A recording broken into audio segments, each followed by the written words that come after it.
আসসালামু আলাইকুম। আজকের এই ভিডিওতে আমি আপনাদের বেশ কিছু জিনিস দেখিয়ে দিব।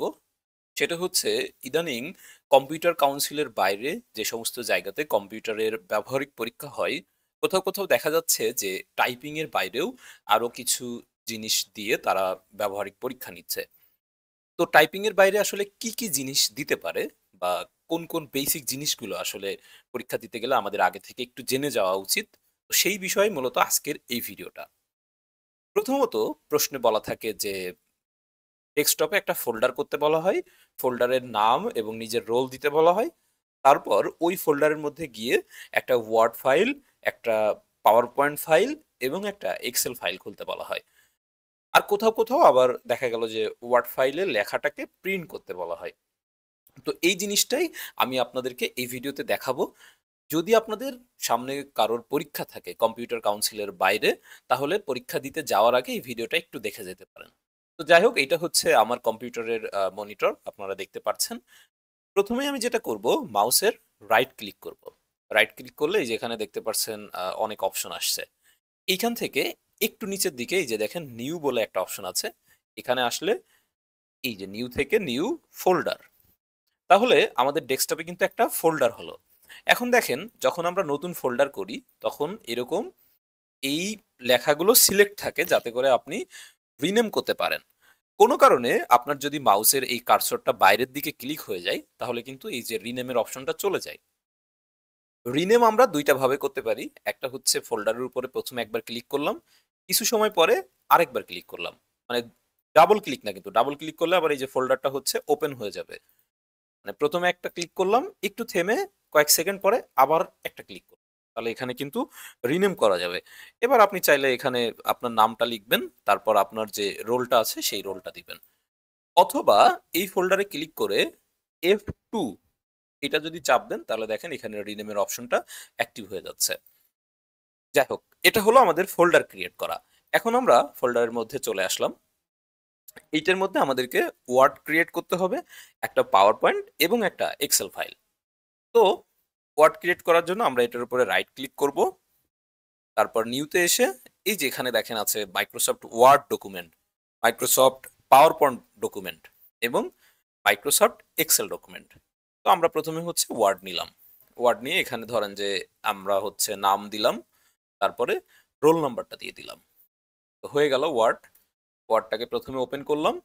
ওপেন করার পরে প্রথম যে কাজ সেটি হচ্ছে লেআউটের মধ্যে এসে মার্জিনটাকে আমরা 1 রাখবো, সাইজটাকে আমরা হচ্ছে A4 করে নিব। আর একটা কাজ করব, সেটা হচ্ছে এই যে স্পেসিং এর এখানে এসে বিফোরে 0, আফটারে 0 করে দিব। আর প্রশ্নে যদি কোনো আলাদা নির্দেশনা দেওয়া থাকে তাহলে সেই নির্দেশনা আমাদেরকে ফলো করতে হবে। এরপর হোমে এসে এখান থেকে আমরা ফন্ট সিলেক্ট করব। যেমন ধরুন আমি নিকোশ ফন্ট সিলেক্ট করব। এখানে আমার নিকোশ ফন্ট আছে। যদি না থাকে তাহলে এখানে ক্লিক করে আমরা এই বক্সের মধ্যে লিখব নিকোশ। তাহলে দেখুন আমাদের নিকোশ ফন্টটি চলে আসবে। তারপর আমরা আমাদের লেখাটা শুরু করব।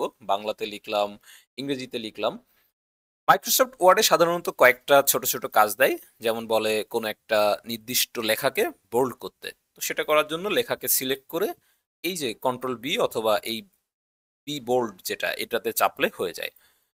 আরেকটা কাজ করতে বলে সেটা হচ্ছে বুলেট পয়েন্ট করতে বলে। বুলেট পয়েন্ট বলতে এই যে এখানে দেখেন বুলেট আছে, এই ধরনের বুলেট টেক্সট আসলে থাকে অনেক সময় ২টা। আর কিছু কাজ আছে, সেটা হলো অনেক সময় বলে যে এটার মধ্যে টেবিল অ্যাড করতে। তো টেবিল অ্যাড করার জন্য এই যে দেখেন হোম মেনুর পরে ইনসার্ট মেনু আছে। ইনসার্ট মেনুতে গিয়ে টেবিল, এখানে এই যে টেবিল আপনি এখান থেকে নিতে পারবেন। এই কলাম, কয়টা কলাম নিবেন, কয়টা রো নিবেন, এখান থেকে সুন্দর করে সিলেক্ট করে নিতে পারবেন।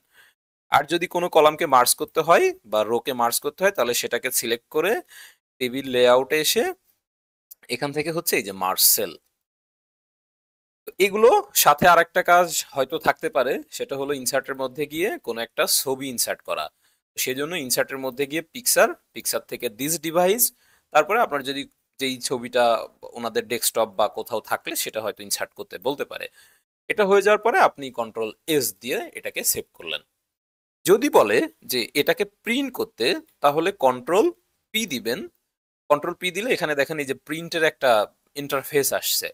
আসার পরে এই যে প্রিন্টার যে অপশনটা, এটার মধ্যে ওনাদের যে প্রিন্টার সেটা এখানে অ্যাক্টিভ দেখাবে। এই যে দেখেন আমার এই একটা প্রিন্টার এখানে কানেক্ট করা আছে, সেটা কিন্তু এখানে শো করছে।